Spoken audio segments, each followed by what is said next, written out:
بسم الله الرحمن الرحيم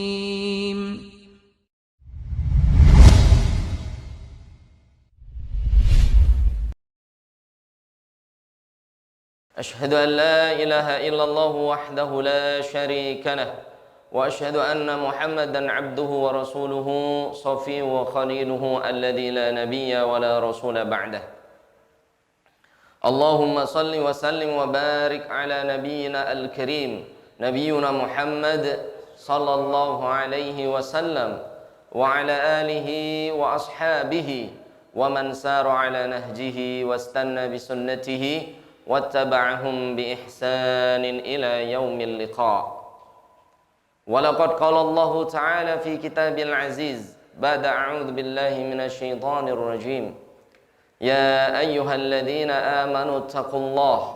Wahai orang-orang yang beriman, tingkatkanlah ketakwaan kalian kepada Allah Subhanahu wa taala. Haqqa tuqatih, dengan sebenar-benarnya ketakwaan. Wala tamutunna illa wa antum muslimun. Dan jangan sekali-kali kalian mati kecuali dalam kondisi pasrah iman kepada Allah Azza wa Jalla. Wa qala aidan, dan Allah taala berpesan, وَتَزَوَّدُوا فَإِنَّ خَيْرَ الزَّادِ التَّقْوَى. Perbanyaklah oleh antum mencari perbekalan. Namun perbekalan itu bukan harta kita, bukan jabatan kita, bukan rumah yang luas, mobil yang mewah. Namun فَإِنَّ خَيْرَ الزَّادِ التَّقْوَى. Sesungguhnya sebaik-baik bekal yang akan kita bawa di hadapan Allah Ta'ala tidak lain adalah ketakwaan kita kepada Allah, rasa takut kita kepada Allah Subhanahu wa ta'ala. Jamaah rahimani wa rahimakumullah yang dimuliakan oleh Allah Subhanahu wa ta'ala. Al-imanu yazidu wa yanqus. Dalam aqidah Ahlus Sunnah wal Jamaah bahwasanya keimanan seorang mukmin yazidu wa yanqus, naik dan turun. Yazidu bitta'ah, keimanan itu akan naik seiring ketaatan kita kepada Allah Subhanahu wa taala bertambah. Wa yanqusu bil ma'siyati, dan keimanan seorang mukmin akan turun, bahkan bisa hilang ketika dia berani bermaksiat kepada Allah Subhanahu wa taala. Fa na'udzubillahi min dzalik. Tsabatna bil iman. Semoga Allah menguatkan keimanan kita semuanya jamaah. Jamaah rahimani wa rahimakumullah, tanda ketakwaan seorang yang beriman kepada Allah adalah wa man ittaqa syubhat, seseorang mukmin yang takwa kepada Allah yaitu orang yang menjauhi syubhat. Faman taqa syubhat faqad istabra'a lidinihi wa irdih. Seseorang yang menjauhi perkara syubhat, maka orang ini faqad istabra'a lidinihi, maka orang ini menjaga agamanya, wa irdhihi, dan menjaga kehormatannya. Syubhat itu apa jamaah Allah Subhanahu wa taala? Syubhat itu Nabi alaihi salatu wasallam bersabda dari Nu'man ibnu Bashir radhiyallahu an. Rasulullah sallallahu alaihi wasallam beliau bersabda, Innal halala bayyinun wa innal harama bayyinun. Rasulullah SAW menggambarkan 1400 tahun yang lalu Allah menurunkan Al-Quran dan mengutus Nabi Muhammad SAW untuk apa jamaah? Innal halala bayyinun wa innal harama bayyin. Sesungguhnya tugas Rasulullah SAW innal halal, bahwasannya yang halal dari dalam agama Allah bayyin, jelas dan nyata. Wa innal harama bayyin, dan yang haram pun telah diterangkan oleh Nabi kita Muhammad SAW bayyinun, dan sudah jelas. Namun jamaah, wa bainahuma umurun mushtabihat la ya'lamuhunna katsirun minan nas. Namun di antara yang halal dan haram, di antara yang putih dan hitam, ada yang abu-abu. Itulah yang disebut syubhat. Ishtiraku bainal halali wal haram. seseorang yang mencampur antara yang halal dan haram, perkara itu disebut syubhat. La ya'lamuhunna katsirun minan nas. Namun kebanyakan manusia dia tidak takut dengan perkara syubhat. Padahal Rasul melanjutkan, faman waqa'a fi syubhati faqad waqa'a fil harami. Seseorang yang tidak peduli dengan perkara syubhat, faqad waqa'a fil haram, maka orang ini telah terjerumus dalam perkara yang haram jamaah. Nabi alaihi salatu wassalam, beliau suatu hari bersama cucunya Hasan dan Husain radhiyallahu anhuma melewati Baitul Mal kaum muslimin.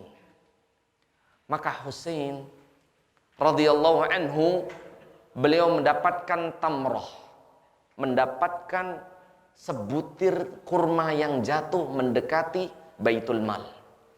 Namanya anak kecil jamaah, belum tahu hukum halal haram. Maka Husain pun memakan makanan yang jatuh tadi berupa sebutir kurma. Fa'akalahu, maka dimakan oleh Husain. Kemudian Rasulullah SAW melihatnya. Faqala Nabi SAW, bakhin. Wahai Husain, muntahkan. Namun anak kecil susah memuntahkan. Fa'adkhala yadahu fi fihi thumma akhrajahu. Maka Nabi SAW memasukkan jarinya, kemudian mengeluarkan satu kurma yang belum jelas halal haramnya, padahal di pinggir jalan jemaah. Maka mengeluarkannya. Tanda cinta baginda kita kepada Nabi, kepada cucu beliau Hasan radhiyallahu anhu. Begitu juga jamaah, tanda cinta antum sebagai seorang ayah, sang pencari rezeki, sang pencari nafkah. Wallahi, kalau antum benar-benar cinta kepada anak istri antum, pasti antum tidak berani memberikan perkara yang syubhat, apalagi yang haram. Jamaah Allah subhanahu wa ta'ala, tugas seorang ayah bukan hanya mencari nafkah dan mencari rezeki, tapi lebih daripada itu Allah Ta'ala berfirman, ya ayyuhalladzina amanu qu anfusakum wa ahlikum nara. Wahai orang-orang yang beriman, jagalah dirimu dan keluargamu dari api nerakanya Allah Azza wa Jalla. Waquduhan nas wal hijarah. Ketahuilah, bahan bakar dari api nerakanya Allah Azza wa Jalla adalah manusia jamaah, yang mereka tidak membedakan halal yang haram. Asal dia senang, agar keluarganya tenang, dia menghalalkan yang diharamkan oleh Allah subhanahu wa ta'ala. Fana'udhu billahi min dhalik. Jamaah rahimani wa rahimahukumullah, para sahabat ketika membaca surat Maryam, surat ke-19 ayat 71 dan 72, Allah Ta'ala berfirman, wa in minkum illa wariduha kana ala rabbika hatman maqdiyah. Setiap kalian, ini firman Allah Azza wa Jalla, illa wariduha, pasti akan masuk ke nerakanya Allah subhanahu wa ta'ala.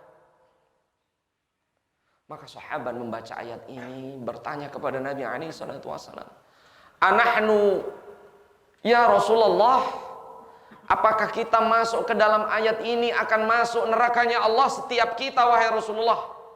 Maka Rasulullah SAW menjawab, nah, iya, kalian pun akan merasakan neraka terlebih dahulu wahai sahabatku. Kemudian Rasul melanjutkan, kana ala rabbika hatman maqdiyah. Semuanya ini adalah ketentuan dan ketetapan Allah yang tidak bisa dirubah jamaah. Setiap kita jamaah akan memasuki nerakanya Allah subhanahu wa ta'ala. Kemudian para sahabat menangis jamaah. Kemudian Rasulullah melanjutkan, thumma nunajjil ladzina taqaw, ayat 72-nya. Namun Allah akan menyelamatkan di antara kalian orang-orang yang bertakwa. Jamaah dimuliakan Allah Subhanahu wa taala.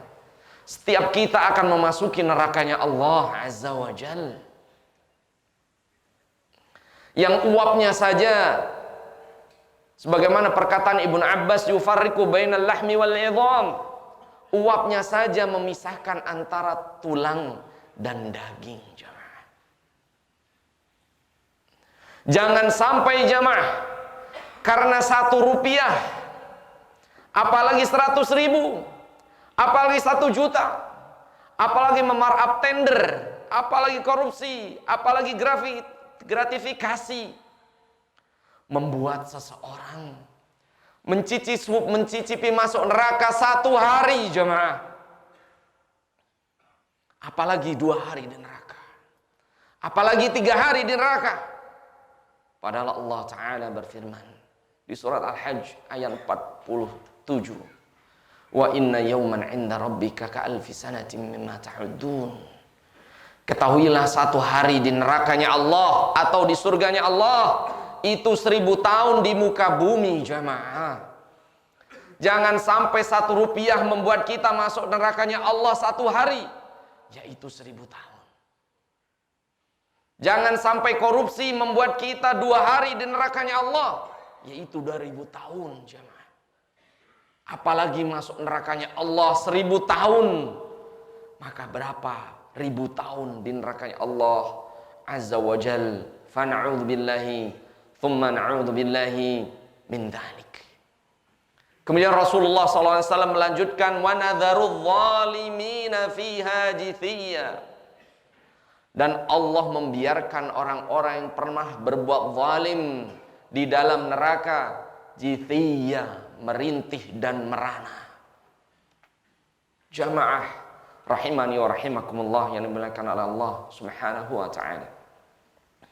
Nabi kita Muhammad sallallahu alaihi wasallam, beliau bersabda dari Abu Hurairah radhiyallahu an, la ya'tiyanna 'alan nasi zaman, sungguh nanti kalian akan menemui suatu masa, la yubalil mar'u, sungguh seseorang gak peduli lagi, sungguh seorang mukmin gak peduli lagi, dia tidak takut lagi, min aina akhadha malahu, dari mana dia mendapatkan hartanya, bagaimana dia mendapatkan jabatannya. Setiap rupiah akan ditanya oleh Allah Subhanahu wa ta'ala. Amin halalin amin haram. Dia nggak peduli halal haram. Dia nggak peduli ini perintah Allah, ini larangan Allah. Dia sudah tidak takut neraka, dan dia tidak mengharapkan surganya Allah Subhanahu wa ta'ala. Dan masa ini terjadi, jamaah. Berapa banyak teman-teman ataupun di antara kita yang memarkup tender, itu yang ketahuan KPK hanya berapa, yang tidak tahu oleh KPK pun sangat banyak. Namun ketahuilah, Allah Ta'ala berfirman di surat Al-Isra, la yughadiru saghiratan wala kabiratan illa ahsaha.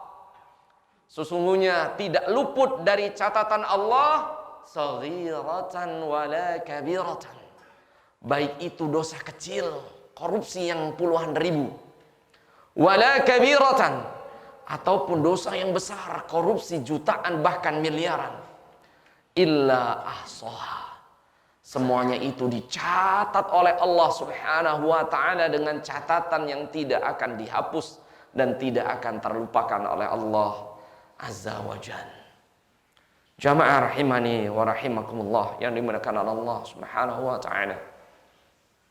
Berkali-kali Allah memperingatkan di berbagai ayat, di berbagai surat.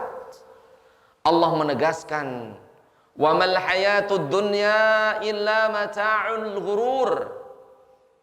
Hati-hati wahai manusia, wa mal hayatud dunya, tidak lain kehidupan yang antum ada sekarang, yang kita masih di atasnya, yang kita masih berada di dalamnya, mata'un, semuanya itu menyilaukan, semuanya itu membuat tertarik, terbuai, al-ghurur, yang membuat kalian tertipu, terberdaya dan lalai akan hisabnya Allah Subhanahu wa ta'ala. Dan Nabi alaihi salatu wassalam bersabda, yadkhulul fuqara'i qabla al-aghniya'i biniswi yaumin wa huwa 500 'am. Nabi alaihi salatu wassalam bersabda dari hadis sahih diriwayatkan oleh Imam Bukhari, sesungguhnya orang yang fakir dari umatku akan lebih dulu masuk surganya Allah Subhanahu wa ta'ala binisfi yaum, yaitu setengah hari, qabla aghniyaihim, daripada yang kaya, yang jabatannya tinggi, yang hartanya banyak, yang depositonya nggak habis. Binisfi yaum, perbedaan masuk surganya setengah hari. Dan Rasul melanjutkan, wa huwa 500 'am, yaitu 500 tahun. Ketahuilah jamaah, Rasul menyebutkan, amma ta'rif annal faqir wal ghani kulluhum halal.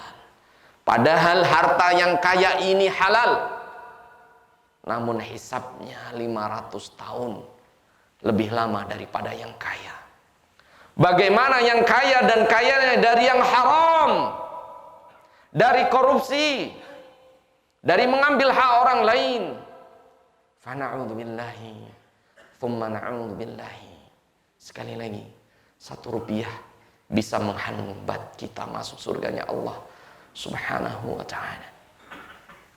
Oleh sebab itu jamaah, kalau ada orang yang hartanya banyak belum puas, yang jabatannya belum tinggi tapi belum puas, Rasulullah mengajarkan doa kepada Ali bin Abi Thalib radhiyallahu an.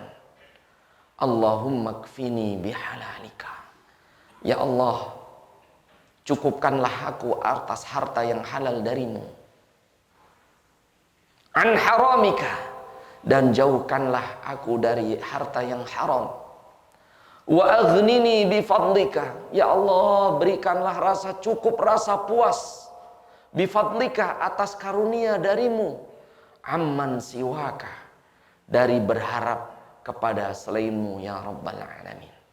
Semoga Allah Subhanahu wa ta'ala memberikan kita harta yang halal, harta yang membuat kita semakin dekat kepada Allah Subhanahu wa ta'ala, jabatan yang berkah, yang jabatan itu membuat kita semakin dekat kepada Allah Subhanahu wa ta'ala. Bukan harta yang haram yang membuat kita mudah bermaksiat kepada Allah. Bukan jabatan yang tidak berkah yang membuat kita malah susah beribadah kepada Allah Subhanahu wa ta'ala. Aku